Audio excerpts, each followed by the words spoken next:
ଧନର LPG gas ବେପାର। ଗାଁରେ ଏକ ଛୋଟ ଛୁଆ ଥିଲା, ତାର ନାଁ ଧନ। ସେ ଗରିବ ପରିବାରର ଥିଲେ, କିନ୍ତୁ ତାର ସ୍ୱପ୍ନ ଥିଲା ବଡ଼ ଲୋକ ହେବା।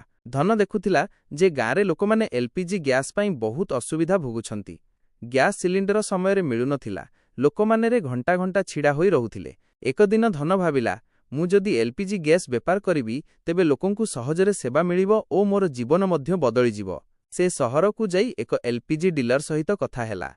ଆରମ୍ଭରେ ଟଙ୍କା ନଥିଲା, କିନ୍ତୁ ସେ ଛୋଟ ଛୋଟ କାମ କରି ଟଙ୍କା ସଞ୍ଚୟ କଲା। କିଛି ମାସ ପରେ ସେ ଏକ ଛୋଟ ଏଲପିଜି ଡିଷ୍ଟ୍ରିବ୍ୟୁସନ ପଏଣ୍ଟ ଖୋଲିଲା। ଧନର ପରିଶ୍ରମ। ଧନ ସବୁବେଳେ ସତ୍ୟ ଓ ମେହନତରେ ବିଶ୍ୱାସ କରୁଥିଲା।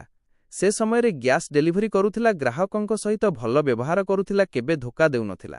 ଧୀରେ ଧୀରେ ଗାଁର ସମସ୍ତ ଲୋକ ଧନରୁ ଗ୍ୟାସ୍ ନେବା ଆରମ୍ଭ କଲେ। ସଫଳତାର କାହାଣୀ।